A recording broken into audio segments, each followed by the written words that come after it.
Un vuelo internacional secuestrado por terroristas armados es desviado a territorio hostil. Cada pocas horas nos decían que nos iban a ejecutar. Exigen condiciones y fijan un plazo límite.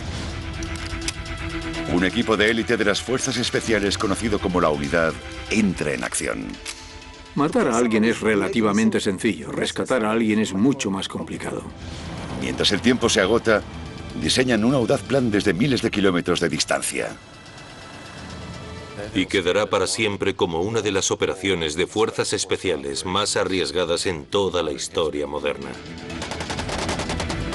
A continuación, en operaciones ocultas, los entresijos de una de las misiones de rescate más audaces jamás realizadas, la Operación Trueno.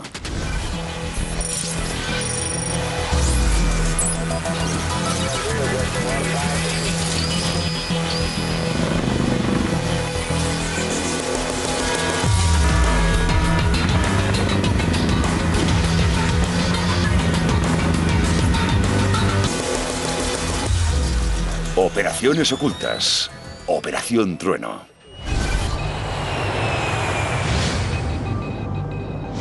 El vuelo 139 de Air France entre Tel Aviv y París hace escala en Atenas. A bordo del avión, 248 personas, entre pasajeros y miembros de la tripulación. Me estaba pintando las uñas y estábamos hablando con la chica que iba sentada delante de nosotros. No sospeché nada. Poco después del despegue, los terroristas toman la cabina del avión. Uno de ellos se adueña de la radio y anuncia que el vuelo ha sido secuestrado. Nadie sabe a dónde se dirigen. En Jerusalén, se interrumpe una reunión rutinaria del Consejo de Ministros y se entrega un mensaje al primer ministro Isaac Rabin. El ministro de Defensa, Simón Peres, también recibe la noticia. Maid came in and they handed me over a small piece of information that said that an Air France plane was hijacked. Buenas noches. Un vuelo de Air France ha sido secuestrado por las guerrillas palestinas. El secuestro del vuelo 139 es solo el último eslabón de una cadena de ataques terroristas dirigidos contra ciudadanos israelíes. 4 años antes, en 1972, 11 atletas israelíes fueron asesinados en un ataque contra su residencia en las Olimpiadas de Múnich.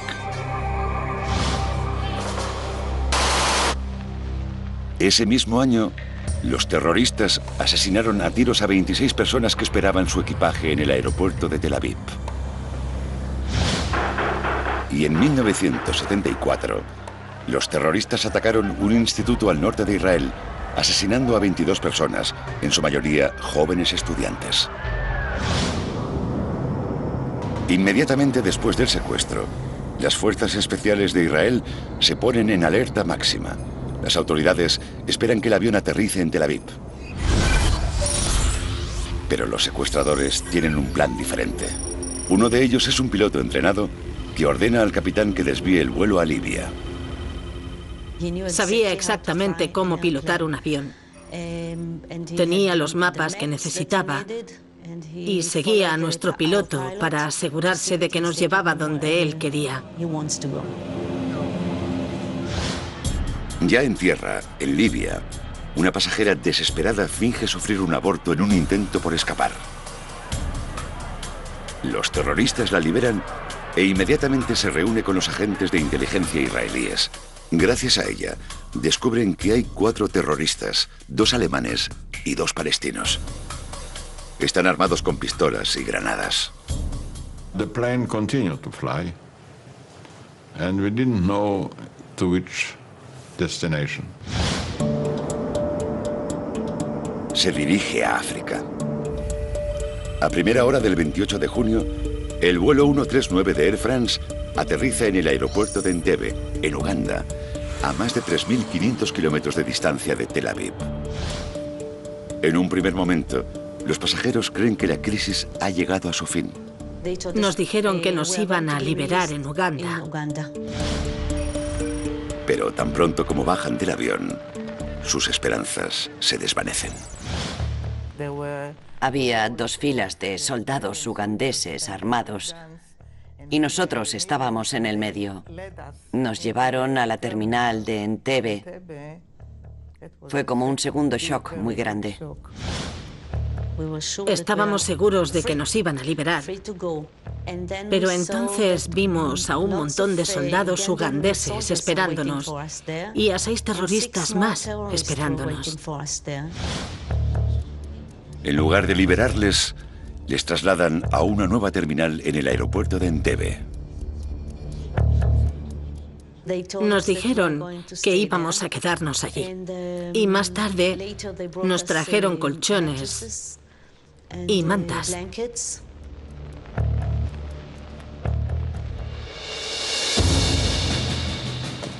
Pronto reciben una visita del impredecible y despiadado líder de Uganda, Idi Amin. Les ofrece sus servicios como mediador en la crisis. Las negociaciones entre los secuestradores y las autoridades ugandesas, encabezadas por el presidente Idi Amin, permanecen en punto muerto, pero los secuestradores han permitido que los 258 pasajeros del vuelo esperen en las salas del aeropuerto. En Jerusalén, los ministros del Consejo se preguntan si pueden confiar en Amin. We didn't know yet. Is it in coordination with the Uganda people? Was it prearranged? We didn't have the slightest idea. Los secuestradores todavía no han planteado ninguna exigencia. Los pasajeros, inseguros de su destino, pasan la noche entre nervios en el aeropuerto de Entebbe. Por la mañana, los terroristas realizan un anuncio. Iban a separar a algunos en otra sala para que así todos estuviésemos más cómodos. Parecía razonable. Empezaron a llamarnos por nuestros nombres. Después de escuchar unos pocos nombres, entendimos que estaban llamando a las personas israelíes y las personas judías. Fue un momento aterrador. A muchos pasajeros, el proceso de selección entre judíos y no judíos les despierta recuerdos del Holocausto. Es desesperante. Tienes la sensación de que es el final, porque no puedes hacer nada. Y sabíamos que iban a liberar a todos los demás. They separated between Jews and no Jews. The fact that they are Germans and they made a separation really made me outraged. En Jerusalén, los líderes siguen con inquietud las noticias llegadas de Entebbe, mientras los terroristas anuncian sus exigencias. Los secuestradores han amenazado con asesinar a los más de 200 rehenes restantes, incluidos 7 ciudadanos americanos, si Israel y otros 4 países no liberan a 53 presos pro-palestinos. Los secuestradores marcan una hora límite para que se cumplan sus condiciones. Los terroristas nos enviaron el mensaje de que si no recibían una respuesta en las 10 o 12 horas siguientes, comenzarían a ejecutar a los pasajeros uno por uno cada hora. Israel sigue tradicionalmente la política de no ceder a las exigencias terroristas. El ministro de Defensa, Shimon Peres, sabe que necesita empezar a poner en marcha una respuesta. If we can find a political way, why not? But parallel, I started to look for a military solution. Peres recurrirá a las fuerzas de defensa israelíes. Gozan de la reputación de ser uno de los ejércitos mejor entrenados del mundo. Las unidades de élite de sus fuerzas especiales han ejecutado numerosas operaciones arriesgadas. Tenían un ejército muy capacitado. Las consecuencias de un fracaso serían grandes, pero las consecuencias del éxito serían todavía mayores. Pero Uganda está a 3.500 kilómetros de distancia. Organizar una misión de rescate tan lejos de su país y con un plazo de tiempo tan limitado parece imposible. Los líderes israelíes intentan idear una respuesta, pero necesitan desesperadamente más tiempo. I thought we have a chance, with a little bit of daring, or much daring, and decisiveness, and surprise, and ingenuity to do the job. Cualquier operación sería extremadamente arriesgada. Fue un impulso para un país emergente. Ocurrió en un periodo de tiempo en el que era una nación emergente cuyo destino era incierto. La información de inteligencia disponible es mínima. No saben cuántos terroristas están implicados, ni si cuentan con el apoyo del ejército de Uganda. Podrían tener que enfrentarse a miles de combatientes en un territorio hostil y desconocido, pero el ministro de Defensa Pérez insiste en idear un plan. The first I called in was the commander of the Air Force, who I like very much. I called in the other young commanders. They says, look, we have to look at the map. We have to check where are the radar stations. How can we land? Joshua Shani, uno de los mejores pilotos de Israel, recibe una llamada urgente. Es muy poco habitual recibir una llamada directa del comandante de las Fuerzas Aéreas. Lo que quería saber era información muy básica sobre la autonomía de vuelo, sobre la carga que podríamos llevar, sobre el combustible necesario, sobre la ruta que era posible o no tomar. Le respondí a todo lo que necesitaba saber y entonces me dijo, venga al cuartel general, empezaremos a planificarlo. Los estrategas necesitan saber hasta qué punto el ejército de Uganda es una amenaza. Contactan con Muki Betzer, comandante de las Fuerzas Especiales de Israel, buen conocedor de los ejércitos africanos. Me enviaron a entrenar a la unidad de paracaidistas durante 2 años. Me preguntaron, Muki, ¿qué sabes del ejército de Uganda? Le respondí, escuchad, el ejército de Uganda no es exactamente un ejército muy bien entrenado, no como el ejército de Israel en ningún caso. El grupo de planificación considera varias opciones. La primera implica lanzar a una fuerza de paracaidistas sobre el lago Victoria en Entebbe. Ensayamos lo de lanzarnos en paracaídas sobre el lago Victoria, pero no teníamos ninguna experiencia en ese sentido. Nuestros marines lo intentaron y las barcas explotaron. Técnicamente no lo hicimos bien en el ejercicio y una barca explotó. El segundo ensayo fue mejor, pero un porcentaje de un 50% no es suficiente para una operación como esta. El primer ministro les envía de vuelta al trabajo. Y no aprobó esa operación. Le parecía que era demasiado arriesgado y que no era un plan acertado. Algunos militares se quedaron muy decepcionados al ver que no se aprobaba el plan. Y él dijo, quiero otro plan lo antes posible, y marcó unas directrices específicas para el plan. Los riesgos de un posible fracaso empiezan a afectarles. I thought if it will fail, it will be a boost to all terrorists. It will be a shame for Israel. It will make our army look as a second-rate army. Mientras tanto, el gobierno se ve sometido a la enorme presión de las familias de los rehenes para que ceda a las exigencias de los terroristas.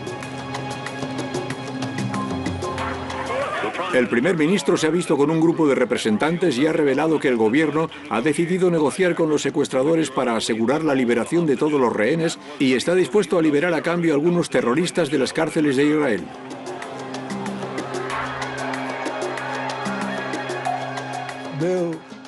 Su mensaje era, haced lo que sea necesario para cumplir las demandas de los terroristas y salvar a nuestros padres, madres y familiares. En secreto, los estrategas militares trabajan siguiendo las nuevas directrices establecidas por el primer ministro. 1. Debería ser un ataque por sorpresa. Y 2. La duración para los aviones y la duración de la operación militar debería estar limitada a un número específico de minutos. Pero todavía no disponen de un plan de acción. Deciden intentar presionar a Idi Amin una vez más para resolver la crisis. El presidente de Uganda recibe la llamada de un antiguo amigo israelí. Le llamé a primera hora de la mañana. Le dije, ¿recuerdas que una vez me dijiste que tu madre te había pedido que ayudases al pueblo de Jerusalén? Esta es tu oportunidad. Esas personas que están atrapadas en la terminal son tus huéspedes, pero si no cuidas bien de ellos, puede que tengas que pagar un precio. Las llamadas convencen a los líderes de que la única opción que les queda es diseñar una arriesgada incursión militar. Pero negociar puede permitirles ganar más tiempo para resolver su gran problema. Los estrategas se topan con la falta de información de inteligencia. Teníamos grabaciones en Super 8 y fotografías que nos daban información sobre las distancias. Veíamos la televisión. Amin iba todas las noches a verles, así que la información de inteligencia llegaba muy despacio, pero no era inteligencia operativa. El miércoles, a menos de 24 horas del fin del plazo marcado para el inicio de las ejecuciones, los secuestradores liberan a los rehenes no israelíes y les permiten volver a París. Es su primer error. Enviamos un equipo a París para interrogarles, para averiguar todos los detalles posibles sobre lo que estaba pasando en la terminal. Es un avance decisivo. Los pasajeros liberados les proporcionan información sobre el número de terroristas, las tropas ugandesas que les ayudan y la ubicación exacta de los rehenes. Con la nueva información de inteligencia, aumentan las probabilidades de éxito de la operación. Estábamos seguros de que, si aparecíamos en Entebbe de improviso, estando tan lejos de Israel, con nuestra fuerza, podríamos terminar en menos de 2 minutos. Intentaron tomar la delantera, atacar al enemigo a su manera, e intentaron aprovechar el factor sorpresa, que era probablemente lo mejor que tenían a su favor. Entonces llega otra noticia esperanzadora. Apenas horas antes del inicio previsto de las ejecuciones en Entebbe, los secuestradores aceptan ampliar el plazo límite. We needed time to keep quiet and to keep the attention around the negotiations. If the slightest rumor or indication will leak that we have a military intention, we lost it. Todavía les falta una información esencial, una imagen aérea de la terminal. Pedimos a alguien que estaba en aquel momento en Kenia, que no era israelí, que intentara sobrevolar el aeropuerto con un avión pequeño y que intentase hacer fotografías para averiguar dónde estaba exactamente el avión de Air France y toda la información posible que pudiese obtener. Fue capaz de hacerlo y de enviarnos fotos.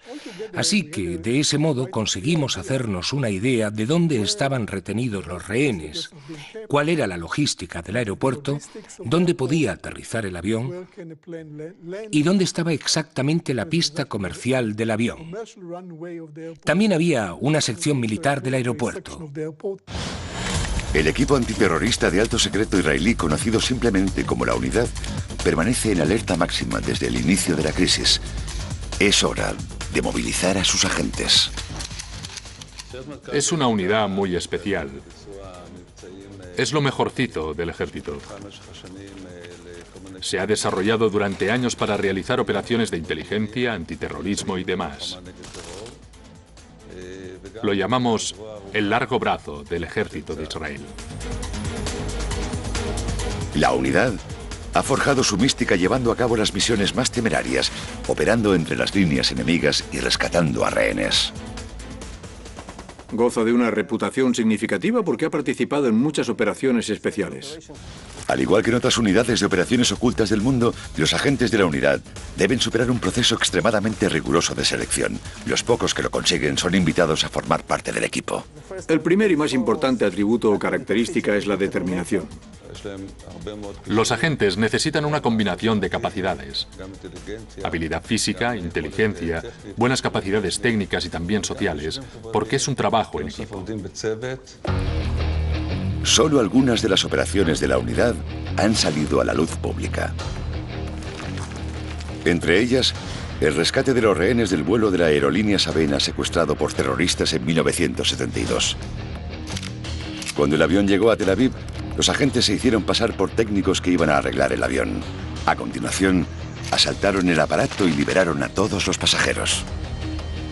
En la Operación Primavera de Juventud, en Líbano en 1973, los agentes de la Unidad vengaron el asesinato de los atletas israelíes durante las Olimpiadas de Múnich. Llegamos desde el mar. Llegamos con los marines. Íbamos vestidos como turistas. Ehud Barak era mi compañero. Él iba vestido de mujer. Entramos en pleno corazón de Beirut y asesinamos a 3 líderes terroristas como represalia. I thought those boys, if there is somebody in the world that can do it, they will do it. And they are ready to pay with their life with the slightest hesitation. La unidad es la mejor oportunidad que tiene Israel. Pero solo les quedan unas horas para idear un plan. Si fracasan, los terroristas cumplirán con su amenaza y empezarán a ejecutar a los pasajeros. En el cuartel general del ejército en Tel Aviv, un plan que inicialmente parecía descabellado está empezando a tomar forma. El envío de una fuerza de combate a 3.000 kilómetros de distancia que asaltará la terminal al abrigo de la oscuridad. El plan consistía en enviar 4 aviones. El primero aterrizaría 7 minutos antes que los demás. Joshua Shani será el piloto principal y transportará al equipo de asalto. 29 soldados de la Matkal, liderados por Yoni Netanyahu. Junto a él irá Muki Betzer, que formó parte del grupo que planificó la operación. Para incrementar el factor sorpresa, el equipo de las fuerzas especiales reúne a un convoy de vehículos que parecen oficiales. La televisión había mostrado un par de veces a Idi Amin llegando en un Mercedes con 2 Land Rover detrás, visitando la terminal, visitando a los rehenes. Así que nos dijimos, ¿por qué no hacemos nosotros lo mismo? Un Mercedes y 2 Land Rover. Todos iríamos vestidos como ugandeses, básicamente fingiendo la llegada de Idi Amin u otro dignatario, como hacían todas las noches. El plan era entrar allí y cogerles totalmente por sorpresa, asaltar la terminal, liquidar a los terroristas y liberar a los rehenes. El resto de la fuerza, otros 200 soldados de infantería y paracaidistas seleccionados específicamente para la misión, llegarán en otros 3 aviones Hércules. Los otros 3 aviones permanecerán 7 minutos en compás de espera, más al sur, cerca de la frontera entre Kenia y Uganda, para asegurarnos de causar el mayor efecto sorpresa y el menor ruido posibles. Los aviones aterrizarán en intervalos de 7 minutos. Su trabajo, proteger el aeropuerto, reprimir cualquier posible resistencia y proporcionar apoyo al equipo de rescate. Convocan a los principales agentes de la unidad. Amir Ofer está en casa, a pocos días de terminar su servicio obligatorio con la unidad. Fue una llamada realmente aterradora, debo admitirlo. Me dijeron que fuese inmediatamente a la base. Todos estábamos muy preocupados. Era una operación muy peligrosa. Comienzan los ensayos. Necesitan estar preparados para cualquier posible escenario. Nuestra planificación parecía perfecta, con una alta probabilidad de que durante el viaje, el aterrizaje y el asalto a la terminal, fuésemos capaces de mantener el factor sorpresa. Los líderes y principales comandantes militares de Israel son invitados a asistir a un ensayo en un modelo improvisado de la terminal. When you decide on operation, you have to take a risk. The question is it a reasonable risk? I wouldn't do it to commit suicide. And when I saw the boys, I saw the preparation, my self-assurance grew up. Al final del ensayo, el secretario de Estado quiere saber cuál es el porcentaje de probabilidades de éxito. Reunió a todos los comandantes después del ensayo. Nos preguntó a todos si creíamos en el plan o no. Todos dijimos que había un 70-80% de probabilidades de fracasar. Pero decidimos hacerlo. Cuando cuentas con ese tipo de personal bien entrenado, y algunas de las fuerzas terrestres están excepcionalmente bien entrenadas, haces lo que sea necesario para completar una misión. El nuevo plazo de los secuestradores se está agotando. Pérez, el ministro de Defensa, necesita convencer al primer ministro Isaac Rabin para que dé luz verde a la arriesgada operación. Sopesó la decisión durante un día y una noche. Me dijo que apenas había dormido. Quería ejecutar la misión, quería hacerlo. Vi que era posible. Quería formar parte de ello. Y tenía muchísimas ganas de subir al avión, despegar y hacerlo. Y estábamos allí sentados esperando la aprobación. 5 días después del inicio de la crisis, el viernes, animado por los últimos acontecimientos, Rabin, un antiguo general, termina por convencerse. Me acompañó a los ascensores y me dijo: Amos, si la operación militar fracasa y hay un 50% de probabilidades, dimitiré al día siguiente. El primer ministro Rabin quiere que todo el gobierno rubrique lo que hasta el momento ha sido un plan secreto. Mientras el tiempo se agota, 200 de los mejores combatientes de Israel despegan en dirección a África, dispuestos a ejecutar la arriesgada misión de rescate conocida por el nombre en clave de Operación Trueno. La aprobación final la recibirán en pleno vuelo. Despegamos hacia la misión sin la aprobación final del gobierno. El equipo de asalto tiene menos de 24 horas para prepararse antes de vestirse con los uniformes ugandeses, su disfraz operativo para hacerse pasar por escoltas oficiales del convoy de Idi Amin. Estaba totalmente seguro de que nadie iba a aprobar la operación, de que se cancelaría a las pocas horas. Era demasiado arriesgado, demasiado lejos. Era una operación de locos. Las tropas reciben rápidas órdenes de última hora. Jonathan Netanyahu, que era nuestro comandante, explicó que teníamos muy poco tiempo para preparar la operación. Por lo tanto, no podíamos discutir las actividades de otras fuerzas. Únicamente nos dijo a cada uno cuál era su papel específico. Mientras tanto, en Jerusalén se celebra una reunión urgente del Consejo de Ministros.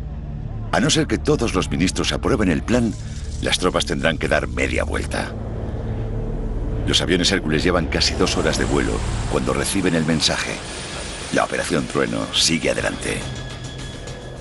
Dadas las consecuencias tanto del éxito como del fracaso para el Estado de Israel, creo que era una decisión muy difícil, pero era la decisión que debían adoptar.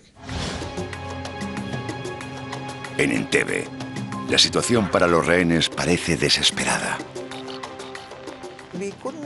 No podíamos ni imaginar que los israelíes iban a venir a salvarnos, ni de broma. No sabíamos qué estaba pasando en Israel. Nadie hablaba con nosotros. La hora de inicio de las ejecuciones se acerca. Cada pocas horas decían que iban a ejecutarnos, a todos y cada uno de nosotros.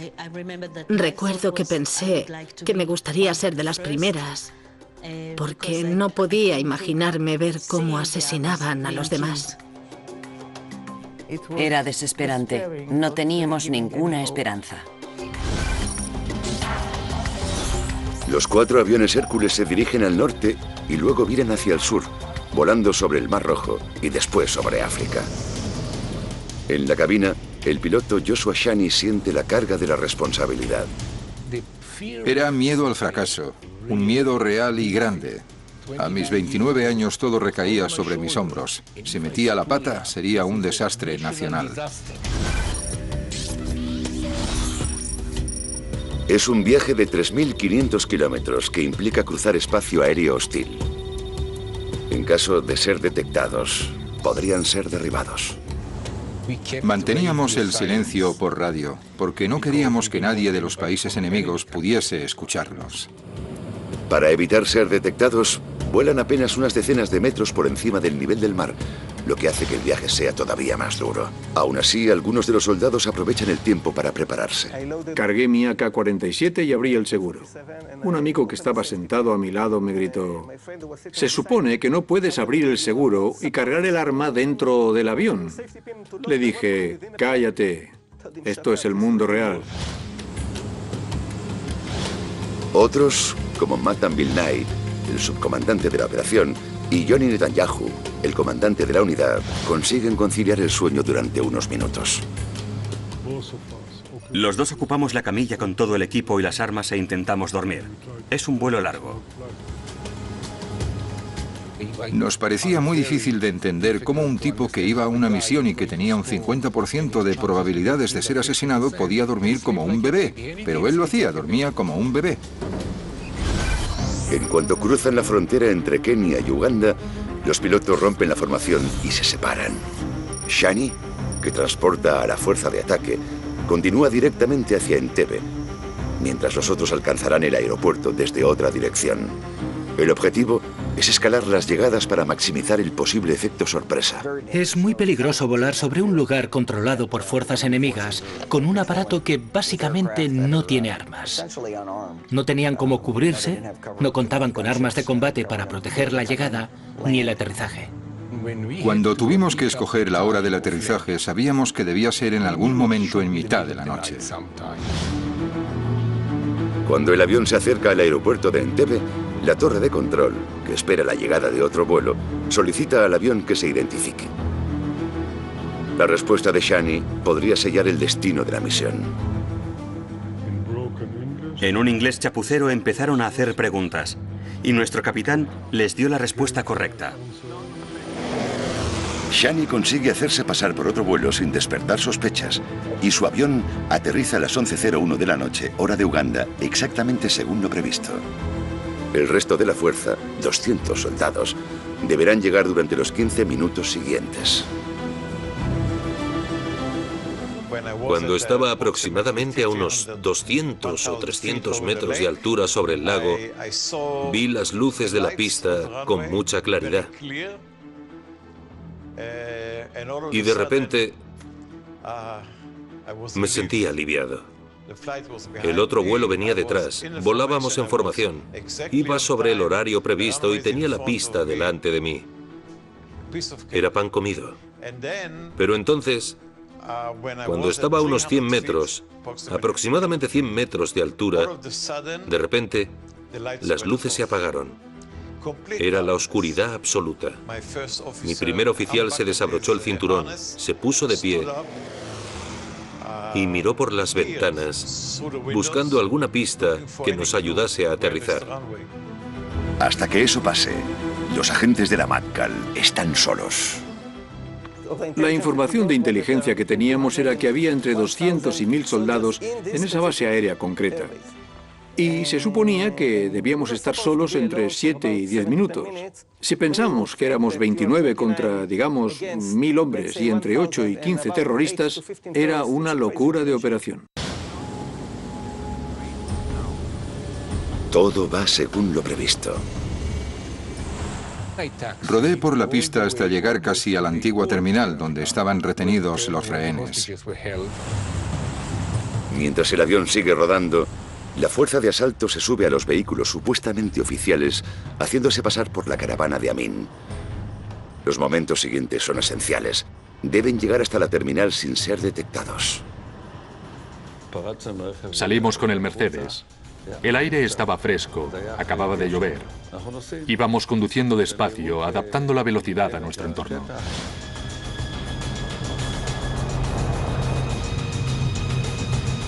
En el Mercedes van Betzer y Netanyahu, los comandantes del asalto. Detrás, el resto de la fuerza en Land Rovers, haciéndose pasar por la escolta oficial. Recuerdo dos sensaciones. La primera, una sensación de soledad terrible. Y la segunda, la sensación de ver 29 sombras, sombras de personas, de soldados, con sus armas en la oscuridad, y me dije a mí mismo, ¿cuántos seguirán vivos dentro de 5 minutos? El éxito de toda la operación depende de mantener el efecto sorpresa y de que nadie se atreva a detener el convoy del presidente.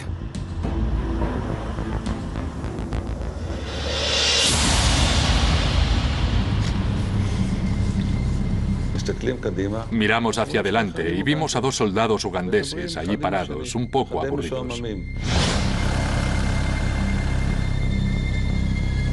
Los soldados apenas tienen segundos para reaccionar. El tipo gritó, ¡avancen! Y yo le dije a Johnny, olvídalo, es algo rutinario. Pero él dudó por un segundo y dijo, acaba con ellos.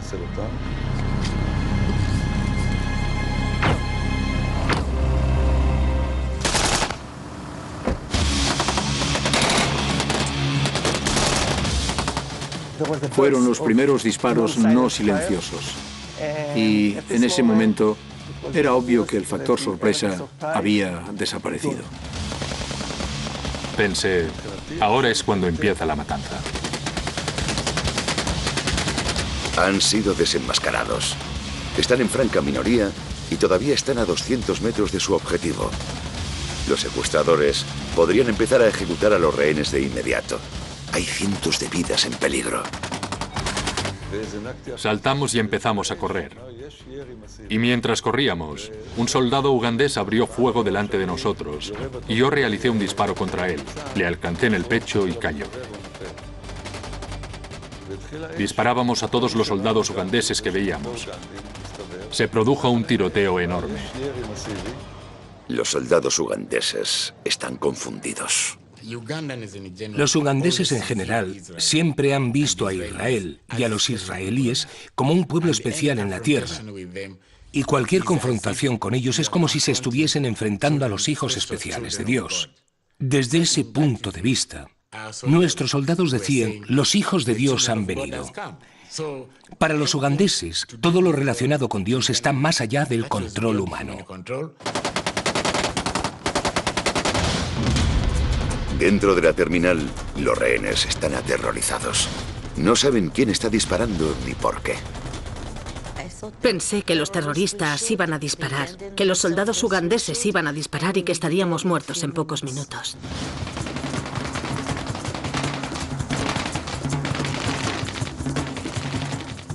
Se produjo un tiroteo terrible alrededor. Ruidos, gritos, luces, todo. Estábamos seguros de que había llegado el final. Todo depende de cuánto tarde la fuerza de asalto en llegar hasta los rehenes.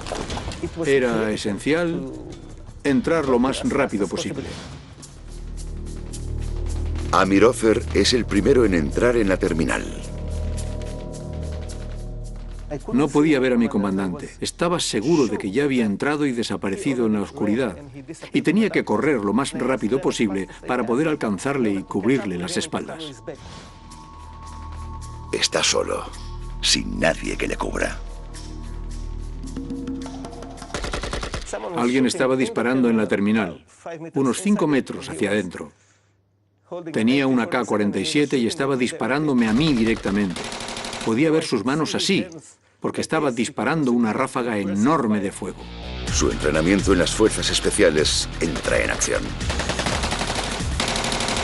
Las balas iban una aquí y otra allí. Simplemente no me importó. Le disparé sin más, con precisión, 3 o 4 balas. Y se acabó. El resto del equipo llega a su altura.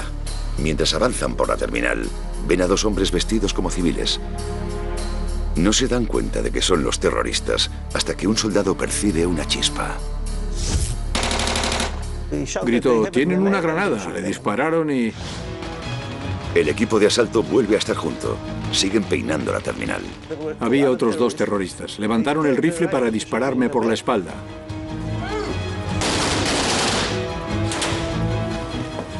En apenas 5 segundos tendría que haber muerto 2 veces. A continuación, los soldados entran en la sala de los pasajeros. Escudriñamos la sala con nuestros ojos buscando más terroristas. Los rehenes no tienen ni idea de quiénes son estos soldados. Fueron momentos terroríficos. Parecían horas. No entendíamos qué estaba pasando. Llevaba en la mano izquierda un megáfono. La derecha seguía en el gatillo y dije, ¡todo el mundo al suelo! Estaban totalmente convencidos de que iban a ser ejecutados. En plena confusión, un rehén, John Jack Maimoni, ansioso por ser rescatado, se pone en pie. Se levantó en contra de mi orden explícita de que permaneciesen tumbados. Por error consideraron que era un terrorista que se ponía de pie para escapar y activar una bomba o lo que fuese, y le dispararon. Le grité para que no se moviese, pero no me escuchó. Había demasiado ruido por el tiroteo. Quise tirar de él por los pies, pero había demasiadas balas alrededor. Se levantó para decir: muchas gracias por salvarme. Maimoni es uno de los 3 rehenes muertos a causa del fuego cruzado. Los rehenes comienzan a entender lo que pasa. Empezaron a levantar un poco las cabezas y a mirar desde el suelo hacia arriba. Y de repente identificaron o entendieron que no iban a ser asesinados, que alguien había venido a rescatarles. Y ese fue un momento asombroso. Fue como si bajase un ángel del cielo. Fue toda una sorpresa. A estas alturas, el resto de la fuerza israelí ha aterrizado y está luchando contra el ejército de Uganda en el exterior. Los pilotos de los Hércules esperan en la oscuridad. Había proyectiles volando por todas partes y no podía saber si nos estaban disparando a nosotros o no. Un proyectil en un mal sitio y el avión se quedaría en tierra, sin poder despegar. Dentro de la terminal, la fuerza de asalto necesita informar al comandante de la unidad de que el equipo ha eliminado la amenaza terrorista. Llamé a Johnny por la radio y le dije: misión cumplida. Johnny, le dije, misión cumplida. Igual que en el ensayo. Nada. El oficial de comunicaciones de la unidad contesta y grita: Johnny está herido. Johnny está herido. Johnny Netanyahu, el comandante de la Matkal, ha resultado gravemente herido. No hay tiempo para digerir la noticia. Todavía no están a salvo. Los soldados nos dijeron que saliésemos, que siguiésemos las luces hacia los Hércules. Y empezamos a correr. Apenas tienen unos minutos antes de que el ejército de Uganda se reagrupe. La reacción de Amin fue furiosa. Alegaba que había sido engañado por el coronel Balev, que habían estado negociando con vistas a un intercambio pacífico, pero que los israelíes se la habían jugado. Ese tipo de cosas, en mi opinión, le cabrearon todavía más. Los rehenes y los soldados todavía están a 8 horas de distancia de su hogar en un país hostil. Mi preocupación en aquel momento era asegurarme de salir lo antes posible de allí. La evacuación debe comenzar. Tuvimos que contar a los soldados muchas veces, solo para asegurarnos de no dejar a nadie atrás. Era algo esencial. Y cuando vimos que todos estaban listos, despegamos. Pero no todos están en el avión. La anciana madre de Ilan Hartov había sido trasladada a un hospital de Uganda la noche anterior. Les dije que mi madre estaba en el hospital a 30 millas, no, a 30 kilómetros de allí. Por supuesto, sabía que no podían ir allí. No tenían tiempo para ir a salvarla. Pero les dije que intentasen hablar con quien pudiesen y las personas del avión me dijeron que los africanos suelen ser muy respetuosos con las mujeres ancianas. La fuerza israelí necesita asegurarse de que el ejército de Uganda no va a perseguirles. Un equipo de demolición destruye toda la flota de cazas MiG de Uganda. De vuelta a casa, los soldados reciben la noticia de que el comandante de la unidad, Johnny Netanyahu, ha fallecido. Fui a la parte de atrás de uno de los aviones y vi a Johnny. Estaba cubierto por una manta de aluminio. Lo miré y pensé en Johnny. En las operaciones militares, el precio a pagar siempre es la vida humana.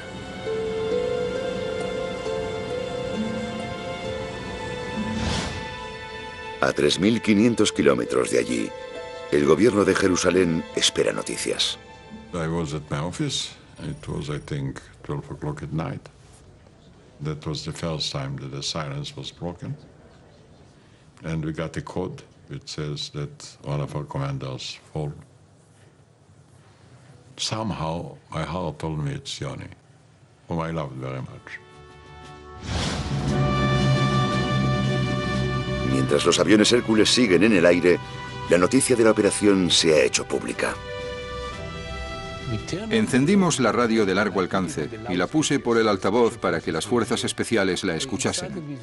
Empezó con una cadena francesa que decía que un comando israelí había completado la operación.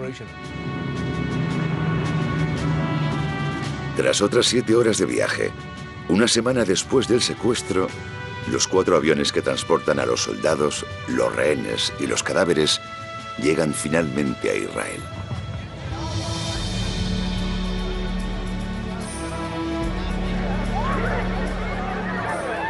Todo el mundo, todos nuestros amigos, todos estaban allí. Fue increíble. Me pareció que todo el país nos estaba esperando en el aeropuerto. Había muchísima gente.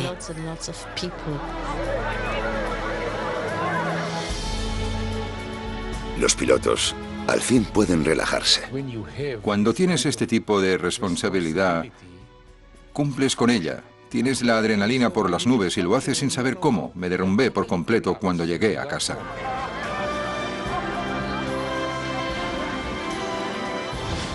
Pero la Matkal, la unidad secreta de operaciones ocultas, no puede participar de las celebraciones. Durante muchos años, sus misiones y los agentes que las llevaron a cabo permanecerán en la sombra. Estábamos aislados, porque en aquel momento era ultra secreto. Creo que fue poco después cuando entendí que habíamos hecho algo, yo diría que extraordinario.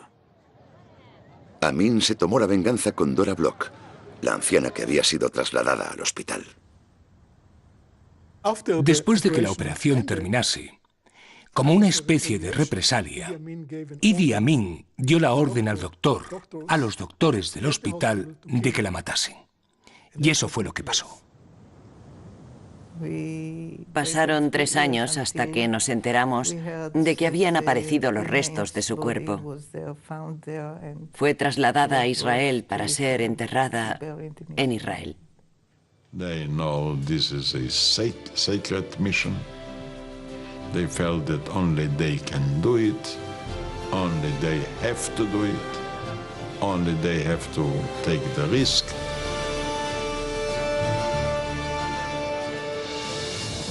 No fue cosa de Dios haciendo horas extra. Tan solo hicimos un buen trabajo, lo que se esperaba de nosotros. La audaz operación y la valentía de los soldados que la llevaron a cabo será estudiada por las fuerzas de todo el mundo y servirá de modelo de lo que pueden conseguir los equipos de operaciones especiales. La contundente respuesta de Israel contra los secuestradores representa una de las primeras victorias internacionales en la guerra contra el terrorismo.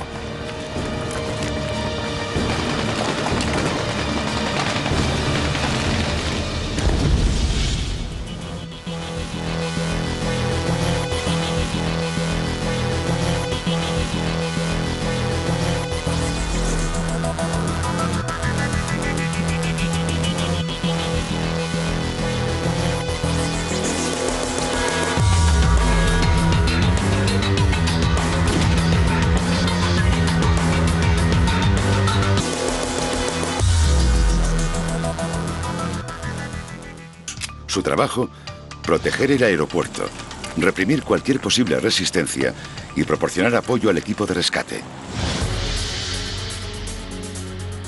Convocan a los principales agentes de la unidad.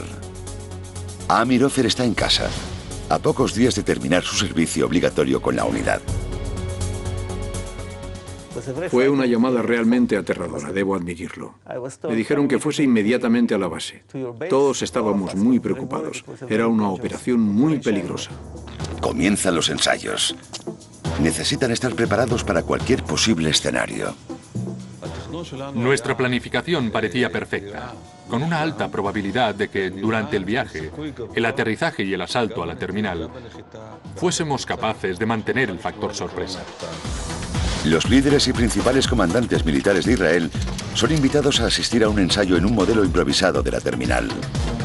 When you decide on operation, you have to take a risk. The question is it a reasonable risk? I wouldn't do it to commit suicide. And when I saw the boys, I saw the preparation, my self-assurance grew up. Al final del ensayo, el secretario de Estado quiere saber cuál es el porcentaje de probabilidades de éxito. Reunió a todos los comandantes después del ensayo. Nos preguntó a todos si creíamos en el plan o no. Todos dijimos que había un 70-80% de probabilidades de fracasar. Pero decidimos hacerlo. Cuando cuentas con ese tipo de personal bien entrenado, y algunas de las fuerzas terrestres están excepcionalmente bien entrenadas, haces lo que sea necesario para completar una misión. El nuevo plazo de los secuestradores se está agotando. Pérez, el ministro de Defensa, necesita convencer al primer ministro Isaac Rabin para que dé luz verde a la arriesgada operación. Sopesó la decisión durante un día y una noche. Me dijo que apenas había dormido. Quería ejecutar la misión, quería hacerlo. Vi que era posible. Quería formar parte de ello. Y tenía muchísimas ganas de subir al avión, despegar y hacerlo. Y estábamos allí sentados esperando la aprobación. 5 días después del inicio de la crisis, el viernes, animado por los últimos acontecimientos, Rabin, un antiguo general, termina por convencerse. Me acompañó a los ascensores. Los marines. Íbamos vestidos como turistas. Ehud Barak era mi compañero. Él iba vestido de mujer. Entramos en pleno corazón de Beirut y asesinamos a 3 líderes terroristas como represalia. I thought those boys, if there is somebody in the world that can do it, they will do it. And they are ready to pay with their life with the slightest hesitation. La unidad es la mejor oportunidad que tiene Israel. Pero solo les quedan unas horas para idear un plan. Si fracasan, los terroristas cumplirán con su amenaza y empezarán a ejecutar a los pasajeros. En el cuartel general del ejército en Tel Aviv, un plan que inicialmente parecía descabellado está empezando a tomar forma. El envío de una fuerza de combate a 3.000 kilómetros de distancia que asaltará la terminal al abrigo de la oscuridad. El plan consistía en enviar 4 aviones. El primero aterrizaría 7 minutos antes que los demás. Joshua Shani será el piloto principal y transportará al equipo de asalto. 29 soldados de la Matkal, liderados por Yoni Netanyahu. Junto a él irá Muki Betzer, que formó parte del grupo que planificó la operación. Para incrementar el factor sorpresa, el equipo de las fuerzas especiales reúne a un convoy de vehículos que parecen oficiales. La televisión había mostrado un par de veces a Idi Amin llegando en un Mercedes con 2 Land Rover detrás, visitando la terminal, visitando a los rehenes. Así que nos dijimos, ¿por qué no hacemos nosotros lo mismo? Un Mercedes y 2 Land Rover. Todos iríamos vestidos como ugandeses, básicamente fingiendo la llegada de Idi Amin u otro dignatario, como hacían todas las noches. El plan era entrar allí y cogerles totalmente por sorpresa, asaltar la terminal, liquidar a los terroristas y liberar a los rehenes. El resto de la fuerza, otros 200 soldados de infantería y paracaidistas seleccionados específicamente para la misión, llegarán en otros 3 aviones Hércules. Los otros 3 aviones permanecerán 7 minutos en compás de espera, más al sur, cerca de la frontera entre Kenia y Uganda, para asegurarnos de causar el mayor efecto sorpresa y el menor ruido posibles. Los aviones aterrizarán en intervalos de 7 minutos. Su trabajo, proteger el aeropuerto, reprimir cualquier posible resistencia y proporcionar apoyo al equipo de rescate. Convocan a los principales agentes de la unidad. Amir Ofer está en casa, a pocos días de terminar su servicio obligatorio con la unidad.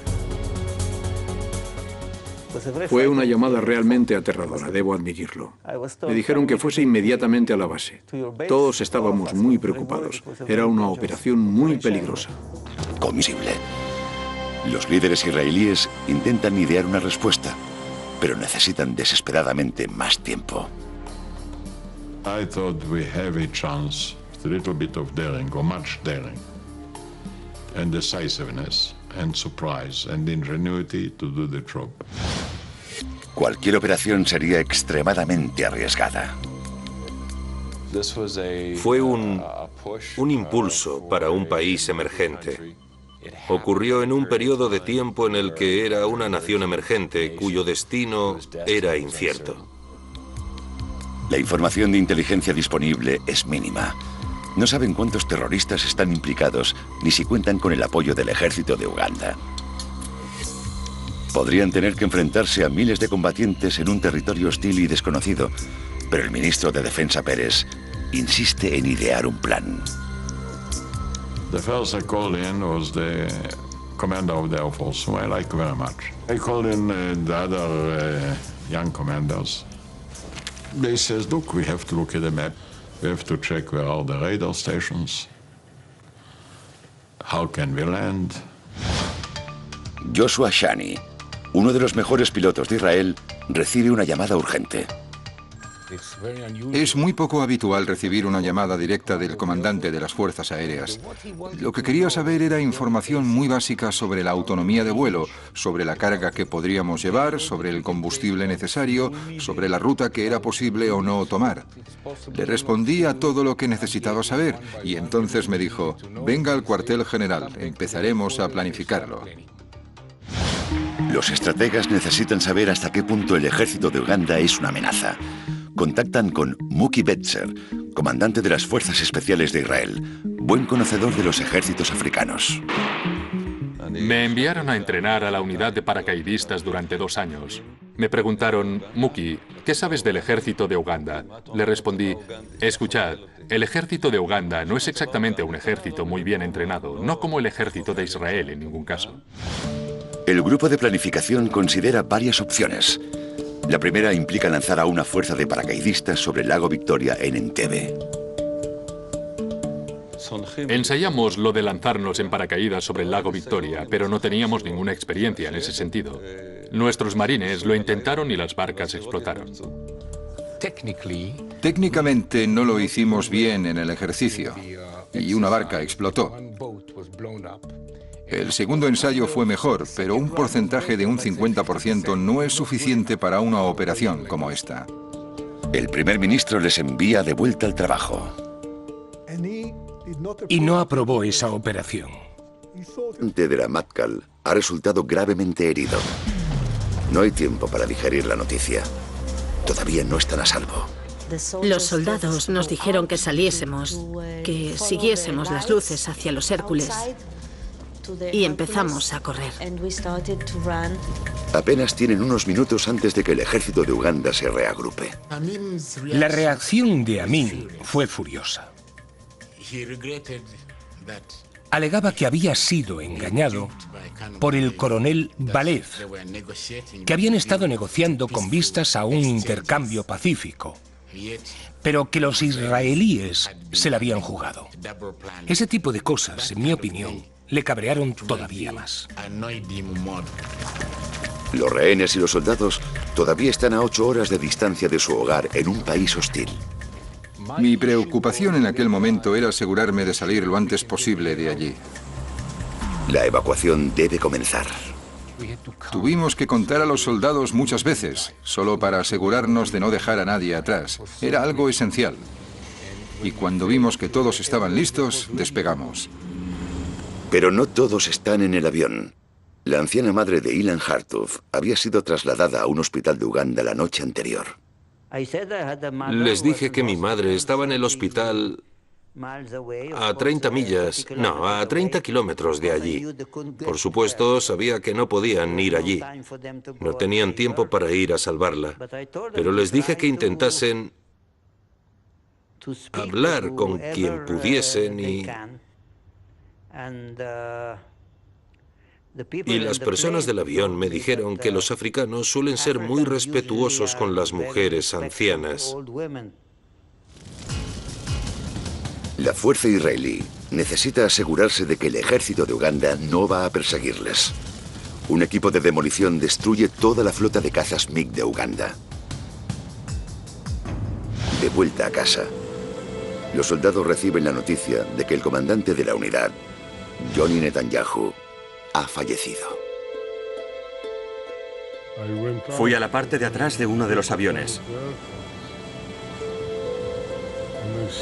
y vi a Johnny. Estaba cubierto por una manta de aluminio.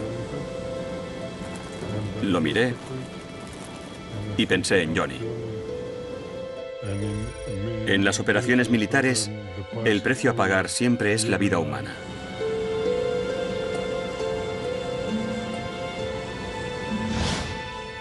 A 3.500 kilómetros de allí, el gobierno de Jerusalén espera noticias. Uno de ellos es un piloto entrenado que ordena al capitán que desvíe el vuelo a Libia. Sabía exactamente cómo pilotar un avión. Tenía los mapas que necesitaba y seguía a nuestro piloto para asegurarse de que nos llevaba donde él quería. Ya en tierra, en Libia, una pasajera desesperada finge sufrir un aborto en un intento por escapar. Los terroristas la liberan e inmediatamente se reúne con los agentes de inteligencia israelíes.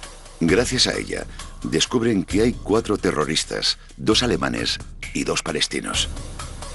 Están armados con pistolas y granadas. The plane continued to fly, and we didn't know to which destination. Se dirige a África. A primera hora del 28 de junio, el vuelo 139 de Air France aterriza en el aeropuerto de Entebbe, en Uganda, a más de 3.500 kilómetros de distancia de Tel Aviv. En un primer momento, los pasajeros creen que la crisis ha llegado a su fin. Nos dijeron que nos iban a liberar en Uganda. Pero tan pronto como bajan del avión, sus esperanzas se desvanecen. Había 2 filas de soldados ugandeses armados y nosotros estábamos en el medio. Nos llevaron a la terminal de Entebbe. Fue como un segundo shock muy grande. Estábamos seguros de que nos iban a liberar. Pero entonces vimos a un montón de soldados ugandeses esperándonos y a 6 terroristas más esperándonos. En lugar de liberarles, les trasladan a una nueva terminal en el aeropuerto de Entebbe. Nos dijeron que íbamos a quedarnos allí. Y más tarde nos trajeron colchones y mantas.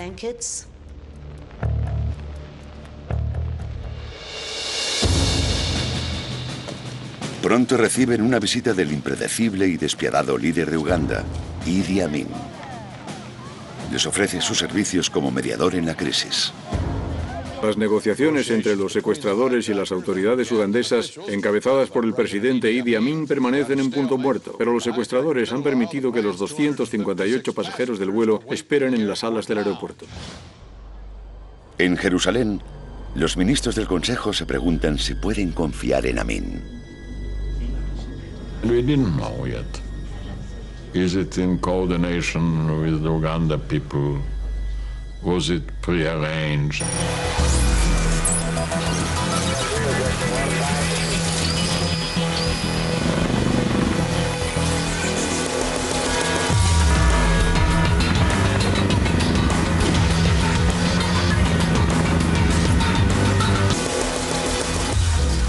Operaciones ocultas. Operación Trueno.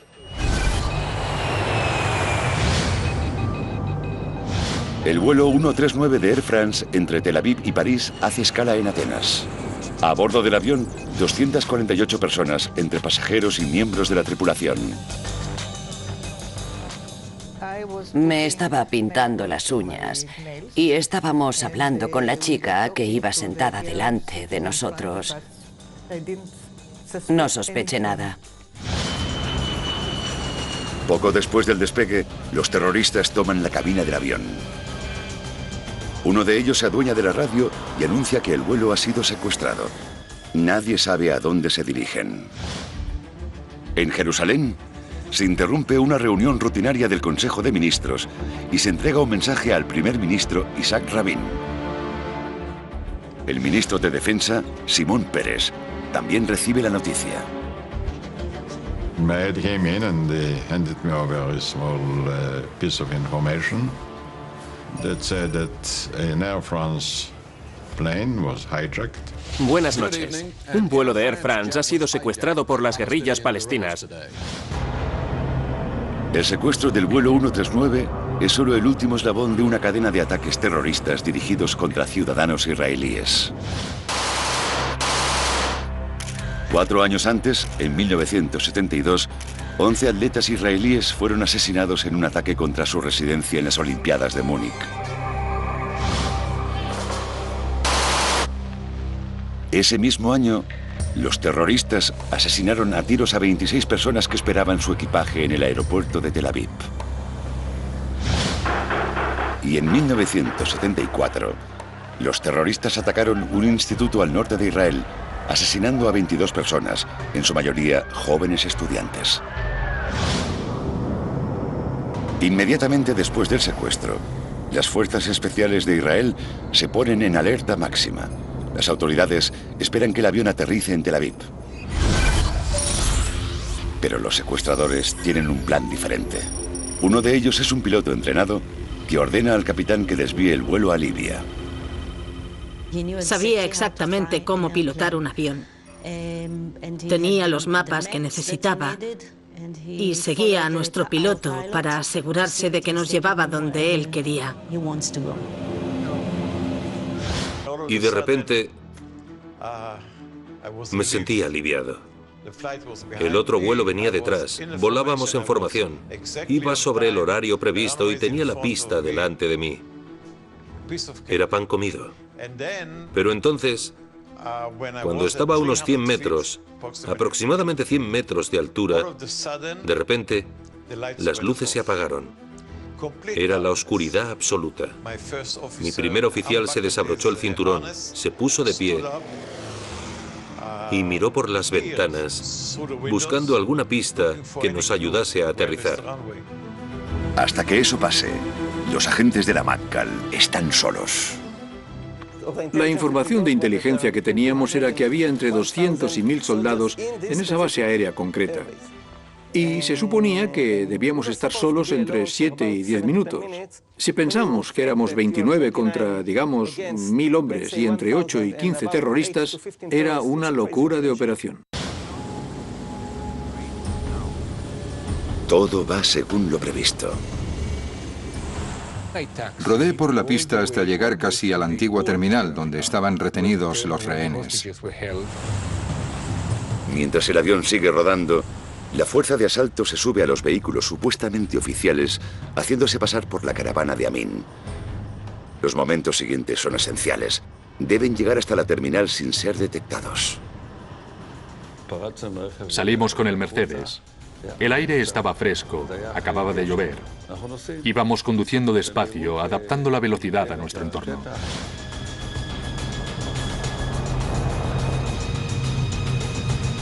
En el Mercedes van Betzer y Netanyahu, los comandantes del asalto.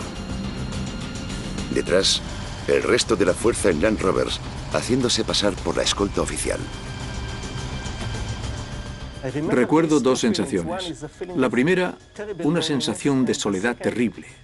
Y la segunda, la sensación de ver 29 sombras, sombras de personas, de soldados, con sus armas en la oscuridad, y me dije a mí mismo, ¿cuántos seguirán vivos dentro de 5 minutos? El éxito de toda la operación depende de mantener el efecto sorpresa y de que nadie se atreva a detener el convoy del presidente.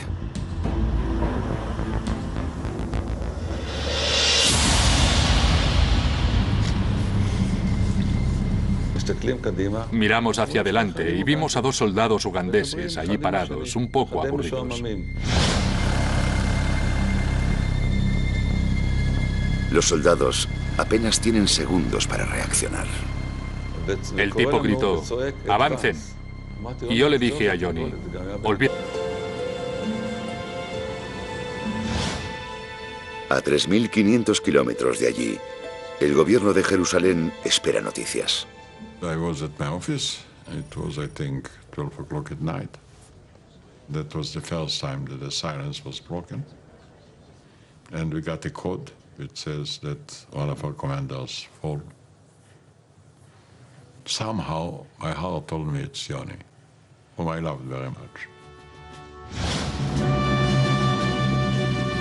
Mientras los aviones Hércules siguen en el aire, la noticia de la operación se ha hecho pública. Encendimos la radio de largo alcance y la puse por el altavoz para que las fuerzas especiales la escuchasen. Empezó con una cadena francesa que decía que un comando israelí había completado la operación. Tras otras 7 horas de viaje, una semana después del secuestro, los 4 aviones que transportan a los soldados, los rehenes y los cadáveres llegan finalmente a Israel.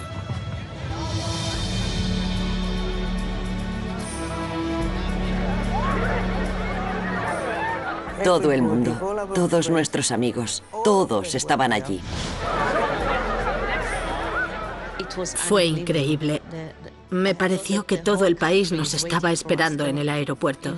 Había muchísima gente.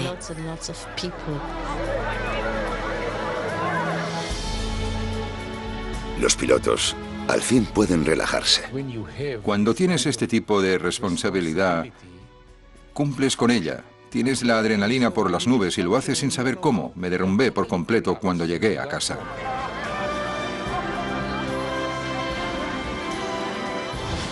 Pero la Matkal, la unidad secreta de operaciones ocultas, no puede participar de las celebraciones. Durante muchos años, sus misiones y los agentes que las llevaron a cabo permanecerán en la sombra. Estábamos aislados, porque en aquel momento era ultra secreto.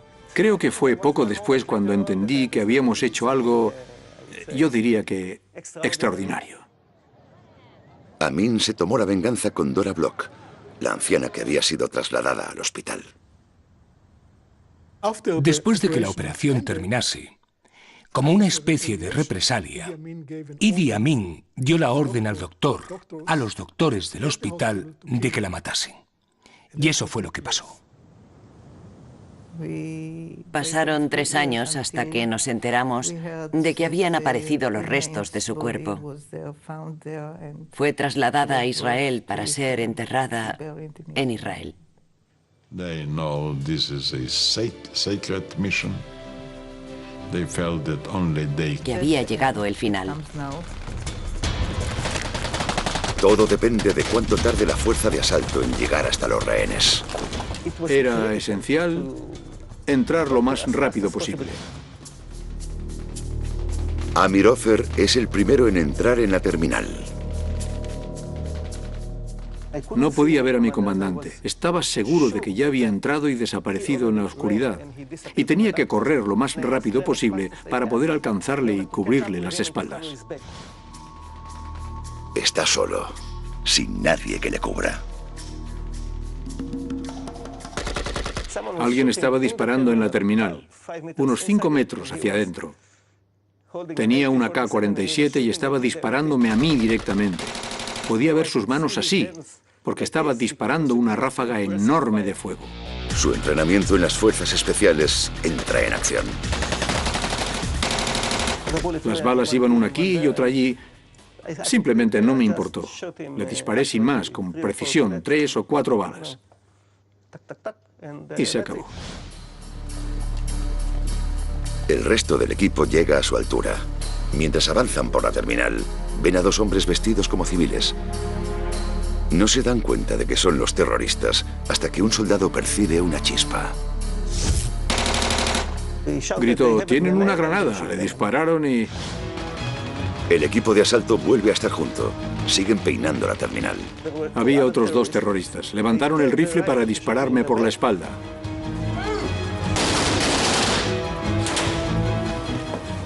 En apenas 5 segundos tendría que haber muerto 2 veces. A continuación, los soldados entran en la sala de los pasajeros. Escudriñamos la sala con nuestros ojos buscando más terroristas. Los rehenes no tienen ni idea de quiénes son estos soldados. Fueron momentos terroríficos. Parecían horas. No entendíamos qué estaba pasando. Llevaba en la mano izquierda un megáfono. La derecha seguía en el gatillo y dije: ¡todo el mundo al suelo! Estaban totalmente convencidos de que iban a ser ejecutados. En plena confusión, un rehén, John Jack Maimoni, ansioso por ser rescatado, se pone en pie. Se levantó en contra de mi orden explícita de que permaneciesen tumbados. Por error consideraron que era un terrorista que se ponía de pie para escapar y activar una bomba o lo que fuese, y le dispararon. Le grité para que no se moviese, pero no me escuchó. Extremadamente riguroso de selección. Los pocos que lo consiguen son invitados a formar parte del equipo. El primer y más importante atributo o característica es la determinación. Los agentes necesitan una combinación de capacidades: habilidad física, inteligencia, buenas capacidades técnicas y también sociales, porque es un trabajo en equipo. Solo algunas de las operaciones de la unidad han salido a la luz pública. Entre ellas, el rescate de los rehenes del vuelo de la aerolínea Sabena secuestrado por terroristas en 1972. Cuando el avión llegó a Tel Aviv, los agentes se hicieron pasar por técnicos que iban a arreglar el avión. A continuación, asaltaron el aparato y liberaron a todos los pasajeros. En la Operación Primavera de Juventud, en Líbano en 1973, los agentes de la unidad vengaron el asesinato de los atletas israelíes durante las Olimpiadas de Múnich. Llegamos desde el mar. Llegamos con los marines. Íbamos vestidos como turistas. Ehud Barak era mi compañero. Él iba vestido de mujer. Entramos en pleno corazón de Beirut y asesinamos a 3 líderes terroristas como represalia. I thought those boys, if there is somebody in the world that can do it, they will do it. And they are ready to pay with their life with the slightest hesitation. La unidad es la mejor oportunidad que tiene Israel. Pero solo les quedan unas horas para idear un plan. Si fracasan, los terroristas cumplirán con su amenaza y empezarán a ejecutar a los pasajeros. En el cuartel general del ejército en Tel Aviv, un plan que inicialmente parecía descabellado está empezando a tomar forma. El envío de una fuerza de combate a 3.000 kilómetros de distancia que asaltará la terminal al abrigo de la oscuridad. El plan consistía en enviar 4 aviones. El primero aterrizaría 7 minutos antes que los demás. Joshua Shani será el piloto principal y transportará al equipo de asalto. 29 soldados de la Matkal, liderados por Yoni Netanyahu. Junto a él irá Muki Betzer, que formó parte del grupo que planificó la operación. Para incrementar el factor sorpresa, el equipo de las fuerzas especiales reúne a un convoy de vehículos que parecen oficiales. La televisión había mostrado un par de veces a Idi Amin llegando en un Mercedes con 2 Land Rover detrás, visitando la terminal, visitando a los rehenes. Así que nos dijimos, ¿por qué no hacemos nosotros lo mismo? Un Mercedes y 2 Land Rover. Todos iríamos vestidos como ugandeses, básicamente fingiendo la llegada de Idi Amin u otro dignatario, como hacían todas las noches. El plan era entrar allí y cogerles totalmente por sorpresa, asaltar la terminal, liquidar a los terroristas y liberar a los rehenes. Compañero, él iba vestido de mujer. Entramos en pleno corazón de Beirut y asesinamos a 3 líderes terroristas como represalia. I thought those boys, if there is somebody in the world that can do it, they will do it. And they are ready to pay with their life with the slightest hesitation. La unidad es la mejor oportunidad que tiene Israel. Pero solo les quedan unas horas para idear un plan. Si fracasan, los terroristas cumplirán con su amenaza y empezarán a ejecutar a los pasajeros. En el cuartel general del ejército en Tel Aviv, un plan que inicialmente parecía descabellado está empezando a tomar forma. El envío de una fuerza de combate a 3.000 kilómetros de distancia que asaltará la terminal al abrigo de la oscuridad. El plan consistía en enviar 4 aviones. El primero aterrizaría 7 minutos antes que los demás. Joshua Shani será el piloto principal y transportará al equipo de asalto. 29 soldados de la Matkal, liderados por Johnny Netanyahu.